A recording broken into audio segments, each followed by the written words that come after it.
E capítulo 8 10% mais feliz. Eu soube que minha carreira na televisão havia tomado um rumo radicalmente diferente quando li a seguinte frase no teleprompter: agora vamos para a história de Irving, o canguru paralítico. Corta para a imagem ao vivo de uma mulher segurando um marsupial deficiente físico vestido com camisa, colete e gravata. Nesse momento falei de improviso, com uma jovialidade forçada. Adorei o terno do Irving. Ele está muito elegante. Eu sorria diante da câmera, mas, por dentro, meu ego sussurrava: você é um idiota. Era uma lição perfeita sobre o conceito budista de sofrimento, que nesse caso poderia ser grosseiramente traduzido como cuidado para não se arrepender de conseguir o que deseja. Numa tarde de sexta-feira, pouco tempo depois que voltei do retiro, o diretor de telejornalismo da emissora, David Vestin, entrou todo alegre no meu escritório, estendeu a mão para mim e me ofereceu o emprego de co-âncora do Good Morning America nos fins de semana. Fiquei exultante e aliviado. Foi como se tivesse esquecido as palestras de Goldstein sobre a impossibilidade de satisfação duradoura. Achei que todos os meses de preocupação sobre minha posição na emissora e meu futuro haviam chegado ao fim. Todos os meus problemas estavam resolvidos. Finalmente eu estava livre. O que veio a seguir foi uma série de desdobramentos que poderiam ter sido da autoria do próprio Buda. Uma noite, pouco depois de Vestin me oferecer aquela oportunidade, li no The New York Times que ele estava deixando seu cargo. Quando voltei ao trabalho na manhã seguinte, outros executivos me asseguraram que Vestin continuaria ali por alguns meses e que meu novo posto estava garantido. Mas não foi bem assim que aconteceu. Após semanas com as coisas meio em suspenso por causa dessa reviravolta, o produtor executivo do GMA me chamou para uma reunião. Jim Murphy trabalhava lá havia anos e eu gostava muito dele. Sentado diante de Murphy em seu escritório, esperei que ele tentasse me convencer a desistir de algumas exigências que eu havia feito. Em vez disso, ele adotou uma direção mais agressiva. "Posso lhe dizer uma coisa como amigo?" perguntou, com seu estilo cativante de quem está prestes a fazer uma confidência. "Porque eu sei que você, ao contrário de outras pessoas aqui, não fica sensível com esse tipo de coisa." "Claro", respondi, me remexendo na cadeira tentando manter uma aparência blasé. "Você nunca será âncora de um telejornal em dia de semana, em horário nobre", disse ele com uma certeza tão despreocupada que fez meu estômago doer. "Você não é bonito e sua voz é meio irritante." Murphy me deixou numa situação difícil. Ao ter-lhe prometido ouvir qualquer coisa sem ficar sensível, eu não podia demonstrar minha revolta enquanto ele destruía meus sonhos. Então fingi não estar trucidado quando ele concluiu a reunião e eu saí de seu escritório me arrastando. Embora minha comunicação com a chefia não fosse lá muito boa, consegui ter uma epifania sobre como falar sobre meditação com ele sem dar a impressão de que eu era um doido. O fato de ter ficado desaparecido e incomunicável por 10 dias naturalmente suscitou várias perguntas, o que acabou me revelando como praticante de meditação e me forçando a discutir o assunto com um monte de gente. No início, essas conversas não deram muito certo. Meu pai simplesmente disse: "Quer dizer que você é budista agora?"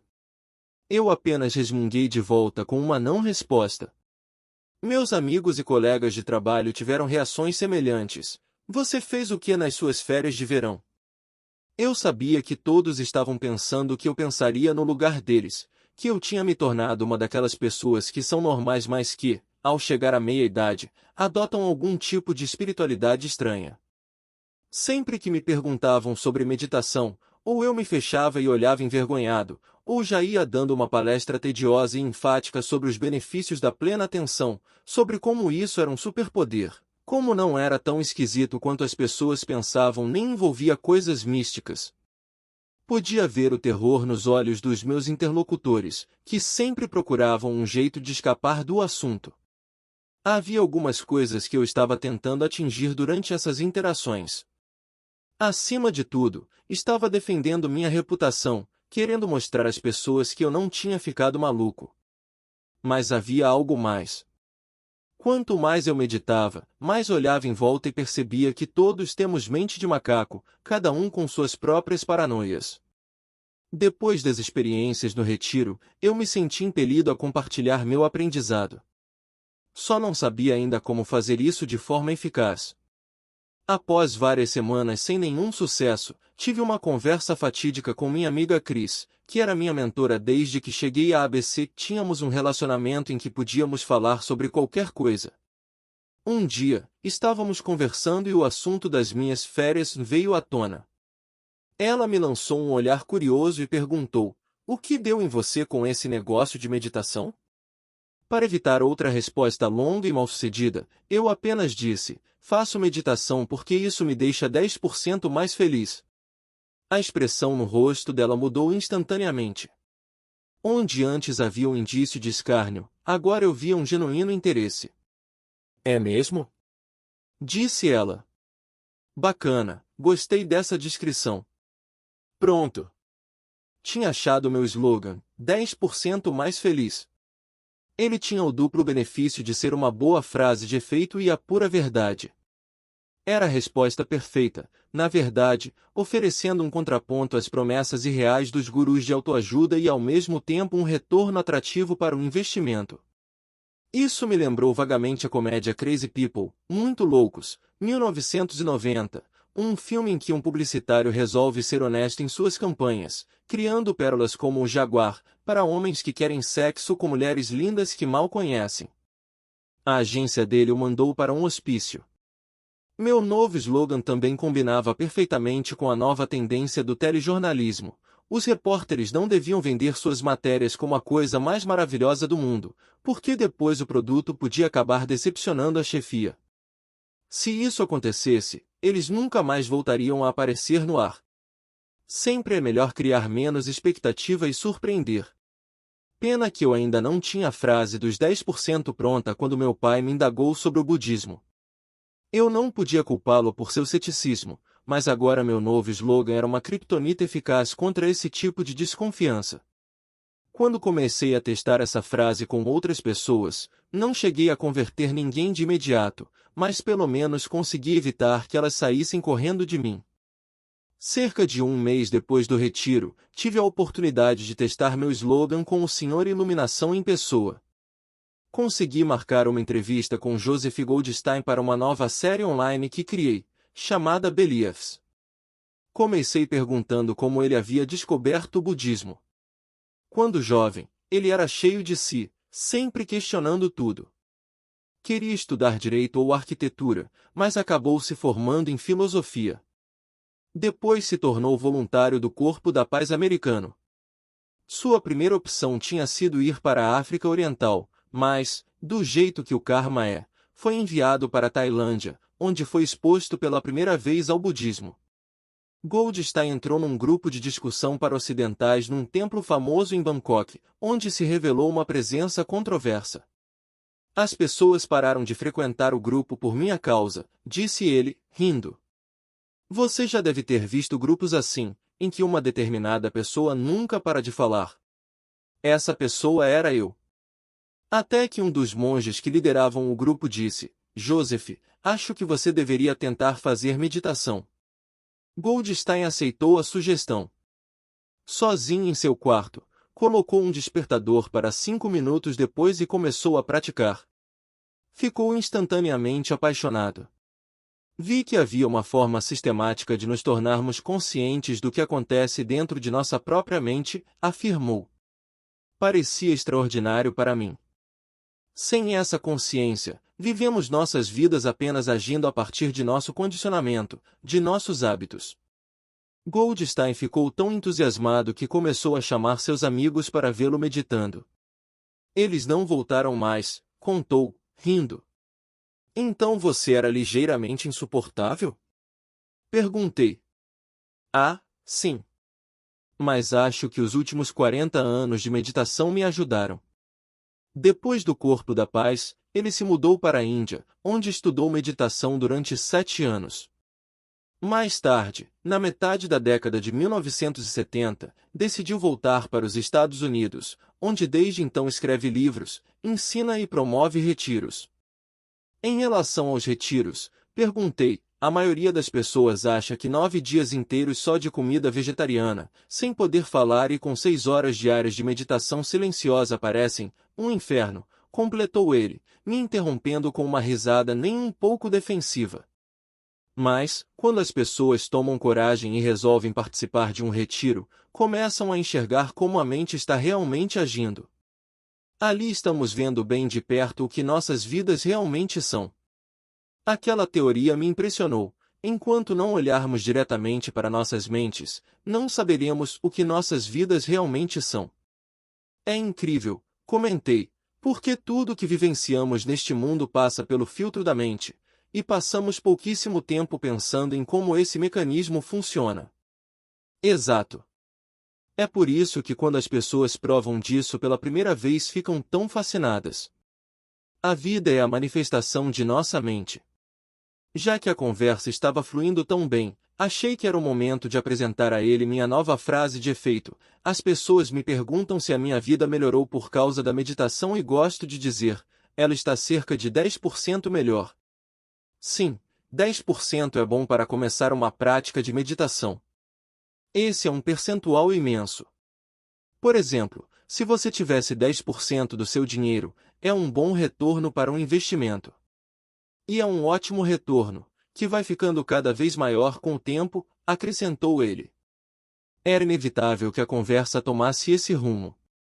Joseph estava sinalizando que seria possível não só ficar 10% mais feliz, mas até 100%.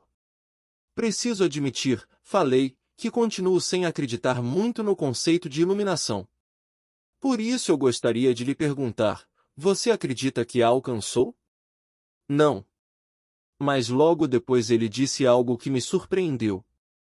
Embora não tenha atingido uma completa iluminação, livrar-se totalmente da ambição, do ódio e da ilusão quanto à natureza da realidade, ele alegava estar indo nessa direção, mais ou menos no meio do caminho. Eu tinha lido sobre isso quando voltará do retiro. De acordo com a escola de budismo a que Joseph pertencia, há várias, existem 4 estágios de iluminação. Atingir o primeiro estágio é entrar no riacho e depois vem o caminho do somente um retorno, o do não retorno e por fim a iluminação completa, conhecida como o Alyan. Cada um desses estágios tem 16 subníveis. Quer dizer que você atingiu um dos estágios iniciais? Perguntei. Sim, e ainda preciso fazer muito mais. Como você aplica isso no dia a dia? Quando começa a ficar careca, quando algum ente querido morre, quando seu time perde um campeonato, você não sofre. Eu diria que a quantidade de sofrimento nessas situações diminuiu tremendamente. Não é que eu não sinta as coisas, mas também não me identifico ou me apego a elas. Não faço drama. Com a prática, você permite que as emoções venham e vão mais facilmente. Você não tem medo da morte? Nunca se sabe quando vamos chegar ao portal, mas nesse momento eu não estou lá. Como é que eu podia processar tudo isso? Eu estava sentado diante de um cara genial e capaz de rir de si mesmo. Joseph Goldstein não tinha a menor pinta de maluco. Ainda assim, ele estava me dizendo não só que acreditava na iluminação, uma transformação aparentemente mágica que despe a mente de todas as coisas que a maioria das pessoas acredita ser parte da natureza humana, mas também afirmava que estava no meio do caminho para chegar lá. Será que eu estava me deixando enganar devido à nossa afinidade? Tornando tudo ainda mais confuso havia o fato de que, embora a iluminação parecesse impossível, Joseph realmente parecia mais feliz que a maioria das pessoas. Não sei exatamente porquê, mas eu não conseguia engolir essa história. Talvez porque me fizesse sentir que minha solução dos 10% seria insuficiente. Ou talvez porque eu não conseguisse conciliar minha admiração por Joseph com as coisas aparentemente racionais em que ele acreditava. Será que essas crenças deveriam me fazer questionar a validade de todos os outros ensinamentos dele? Se Joseph realmente acreditava em iluminação, como eu podia levar a sério qualquer outra coisa que ele falasse? Felizmente, ao voltar para o escritório, consegui colocar de lado aquele debate teórico sobre 10% ou 100% e aplicar o que havia aprendido no retiro aos desafios concretos que eu precisava enfrentar. De fato, a prática da consciência e da contemplação estava sendo muito útil. Após o período inicial de indignação por Jim Murphy ter dito que eu jamais seria um dos âncoras principais da emissora, decidi abordar o problema à maneira budista, debruçar-me sobre ele, levar a sério o ponto de vista do outro e responder em vez de reagir. Então me forcei para considerar uma possibilidade desagradável. Será que eu era como um gato que se olha no espelho e vê um leão? Mas eu não estava disposto a admitir, nem para mim nem para ninguém, que a previsão pessimista de Murphy era correta. No entanto, meu novo eu contemplativo, em vez de automaticamente rechaçar o comentário de Murphy e reagir com raiva, foi capaz de perceber que ele estava tentando me ajudar, embora também quisesse dizer que eu não estava com essa bola toda só para eu assinar logo a porcaria do contrato. Nesse ponto, ele teve sucesso. Sua dose não solicitada de perspectiva sobre a minha carreira me persuadiu a jogar a toalha e aceitar a proposta. Ao assinar o contrato, disse a mim mesmo que seria capaz de apresentar o Good Morning America, uma oportunidade que impulsionaria minha carreira. Libertar-me da formalidade dos noticiários da noite iria abrir novos horizontes. Mas acontece que trabalhar como apresentador do noticiário matinal não era tão fácil quanto poderia parecer. Nos 5 anos em que fui âncora do Old News de domingo, eu tocava o programa praticamente sozinho. Mas 99% do que saía da minha boca era escrito por mim e colocado no teleprompter. Quando repórteres apareciam nas entradas ao vivo, eu já sabia o que eles iriam dizer. Ou seja, havia poucas surpresas. Agora eu teria que ser parte de um elenco de 4 apresentadores, incluindo uma co-âncora, um leitor das manchetes do dia e um meteorologista, todos com liberdade para falar o que quisessem a qualquer momento. Essa perda de controle criava alguns desafios interessantes. O GMA dava inúmeras oportunidades de improviso. Os telespectadores queriam ver os apresentadores interagindo espontaneamente. Depois que o resumo das matérias do dia ia ao ar, dávamos bom dia ao público e falávamos um pouco sobre o que iríamos apresentar. Nossas falas apareciam no teleprompter, mas era só um guia, uma base para uma conversa mais natural. No entanto, quando o bate-papo se desviava para algo que eu não esperava, às vezes ficava tenso, remexendo em meus papéis nervosamente ou dando gargalhadas forçadas. Isso era frustrante para mim. Por trás das câmeras, eu sempre era capaz de responder com frases bem-humoradas em diversas situações. Em parte, o que estava me inibindo era o fato de que, e só então percebi isso, as piadas que me vinham à mente eram mais apropriadas para um show de TV a cabo tarde da noite do que para o programa de variedades matutino. Questões básicas de logística também me atrapalhavam. Como me sentar no sofá sem me esparramar ou abrir muito as pernas? Como pedir delicadamente aos outros apresentadores que terminassem uma conversa quando os produtores gritavam no meu ponto de ouvido que o tempo estava quase esgotado? Ninguém havia me ensinado essas coisas. Isso tudo sem contar o desafio de me ajustar ao conteúdo do programa.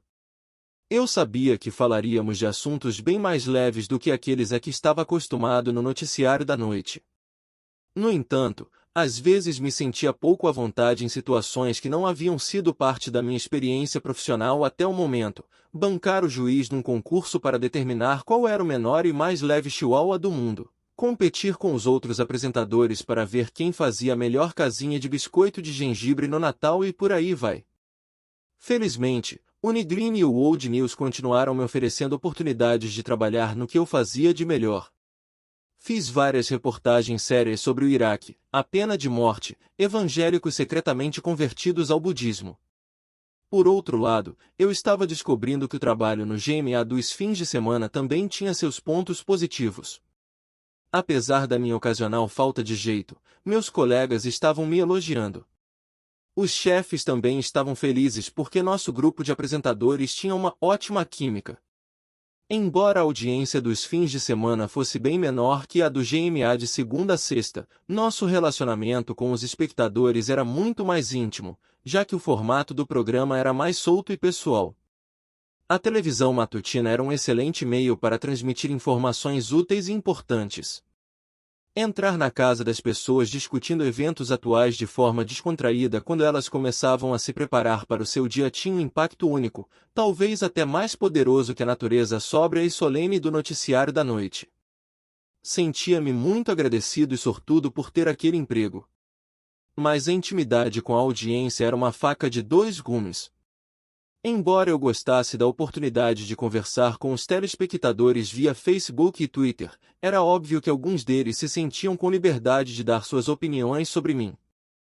Eu mantinha um arquivo com as minhas mensagens favoritas, em sua forma original, sem correções. Você poderia PFV desabotoar seu blazer? Você parece estar totalmente desconfortável. Por favor, diga ao Dan para se sentar direito na mesa e parar de se inclinar à direita em direção a Biana. Isso nos distrai. Livrem-se do Dan, por favor. Gostaria de lhe informar que sua gravata não está no lugar certo, parece toda torta. Dom, você está com um fio de cabelo fora do lugar, parecendo o alfafa de os batutinhas. Faça-me um favor, fale menos e pare de tentar aparecer mais que os outros. Você está fazendo papel de palhaço. Você devia gravar o programa e ouvir a si mesmo falando. Quando dá notícias mais sérias, você não pode fazer isso com uma voz alegre. Eu estava mesmo gravando o programa para me assistir, e minha autocrítica era muito mais dura que qualquer comentário dos telespectadores. E não era muito fã daquele cara que eu via na televisão todo empolgado falando do terninho novo do canguru aleijado. Nisso a meditação realmente ajudou. Após o retiro, eu meditava até 30 minutos por dia. Toda manhã, olhava para minha agenda para saber como encaixar trabalho, meditação, exercício e Bianca. Algumas tardes, meditava no sofá do escritório mesmo, enquanto esperava a aprovação de algum texto. Nem sempre eu tinha ânimo para meditar. Na verdade, o primeiro pensamento que me vinha à cabeça quando fechava os olhos geralmente era como é que vou aguentar fazer isso por meia hora? Mas aí eu enxergava esse pensamento como apenas um pensamento e pronto. Raramente passava um dia sem meditar e, quando isso acontecia, não só me sentia culpado como também menos consciente e perceptivo. Quando me sentia nervoso em relação ao trabalho, eu observava como aquilo se manifestava em meu corpo, um aperto no peito, minhas orelhas ficando vermelhas, a cabeça meio pesada. Investigar e rotular meus sentimentos realmente os colocava sob uma nova perspectiva, pareciam muito menos sólidos. O método REM e o mantra Isso é Útil, de Joseph sempre me ajudavam a me livrar das espirais de pensamentos negativos. Mas, ainda que a meditação me tornasse mais resiliente, não era uma cura para tudo. Em primeiro lugar, não me ajudou a relaxar no GMA. Além disso, embora eu já fosse capaz de me recuperar mais rapidamente, a meditação não prevenia todo tipo de ruminação. Em alguns fins de semana, após o trabalho eu saía do estúdio chateado, pensando sem parar em coisas como o canguru Irving. Num desses dias, saí do escritório e fui me encontrar com Mark Epstein para um brunch. Desde que o conhecera, 2 anos antes, nós nos tornamos verdadeiros amigos. Ele e sua esposa até já haviam almoçado na minha casa. Naquela manhã, cheguei ao restaurante com uma lista de itens no meu arquivo de notas do celular que havia chamado de perguntas para Mark. A principal delas, o fato de eu ainda julgar meu desempenho no trabalho seria um sinal de maturidade na meditação? A prática da contemplação e da atenção plena não deveria ser mais eficaz para extinguir esse tipo de coisa? Deixe eu tentar descrever exatamente como a meditação está me ajudando. Ela me permite dar um passo atrás e observar tudo acontecendo e, por meio desse processo, consigo reduzir a força que os pensamentos têm sobre mim. Seria isso? Sim, respondeu ele. Então não vai acabar com minhas preocupações, concluí. Não. Vai contribuir para que elas sumam mais rápido. Talvez. Talvez. Ele sacudiu a cabeça enquanto escolhia cuidadosamente as palavras. À medida que o afasta do hábito de ver esses seus problemas como terríveis, a meditação também o afasta do apego ao melodrama da situação. Meu remédio nesses dias é combinar a isso algumas coisas não meditativas, expliquei. Penso assim, se der tudo errado, Qual é o pior cenário possível? Perder meu emprego? Ainda tenho uma esposa que me ama. A única pessoa que pode arruinar isso sou eu mesmo. Mas isso tem a ver com meditação, sim. É um momento de descoberta e compreensão. Ao falar isso, a voz dele subiu uma oitava. Uma compreensão da natureza da realidade? Perguntei, irônico. Sim, respondeu ele, ignorando meu sarcasmo. É uma compreensão, porque você não está se apegando tanto ao sucesso. Mas talvez esteja me apegando demais a Bianca. O que é bem melhor. Você está se apegando a algo muito mais substancial. Sentado ali refletindo sobre as palavras de Mark, meu novo slogan, 10% mais feliz, começou a fazer ainda mais sentido. Lembrei do que ele me ensinara um ano antes, quando eu não tinha certeza se David Vesting me colocaria no GMA. Naquela época, ele me ajudara a enxergar que o objetivo de se colocar detrás da cachoeira não era resolver magicamente seus problemas, mas sim lidar melhor com eles ao criar espaço entre o estímulo e a resposta. Era uma questão de atenuar, e não de curar. Mesmo após décadas de prática, Mark, que, ao contrário de Joseph, não alegava ter atingido qualquer estágio de iluminação, me disse, ainda sofro como uma pessoa normal. Eu podia ver agora como a atenuação que Mark defendia tinha consequências na vida real. Por exemplo, me permitiu reconhecer que eu realmente tinha problemas de desempenho, em vez de fingir que eles não existiam. Talvez mais importante que isso, eu me tornei uma pessoa bem mais fácil de se conviver. Bianca disse que nem se lembrava mais da última vez que cheguei em casa mal-humorado depois do trabalho. Foi esclarecedor observar minhas próprias dificuldades como apresentador do programa matinal através da lente do sofrimento. Num mundo caracterizado pela impermanência, onde todos os nossos prazeres são passageiros, eu tinha acreditado que ao ser promovido para o GMA atingiria uma satisfação completa, e fiquei chocado quando isso não aconteceu. Essa, como Joseph havia afirmado no retiro, é a mentira que contamos a nós mesmos a vida toda, assim que conseguirmos o próximo jantar, festa, viagem, encontro sexual, assim que casarmos, formos promovidos, chegarmos a tempo no aeroporto, nos sentiremos felizes. Mas, quando nos encontramos no portão de embarque, não nos damos ao trabalho de examinar essa mentira que impulsiona nossas vidas. Dizemos a nós mesmos que vamos dormir melhor, dar uma corrida, tomar um café da manhã mais saudável e então, finalmente, tudo estará perfeito. Vivemos boa parte do tempo impelidos por esses pensamentos. Ah, se eu conseguisse isso, então, mas a insatisfação continua. A busca da felicidade se transforma na fonte de nossa infelicidade. Joseph sempre afirmava que ver a realidade do sofrimento inclina a mente em direção à liberdade. Talvez, mas toda a conversa sobre iluminação continuava me dando a impressão de ser totalmente teórica e inatingível, para não dizer ridícula. Aqui no mundo real, pessoas como eu precisavam buscar a felicidade, mesmo que passageira. Ao me despedir de Mark, eu estava certo de que estava extraindo o máximo humanamente possível do poder da meditação. No entanto, como estava prestes a descobrir, havia aplicações práticas e simples que eu não havia considerado ainda. Essas medidas estavam sendo adotadas por pessoas que jamais vestiriam um chale, e por razões que acabariam de vez com a minha vergonha de ser um meditador.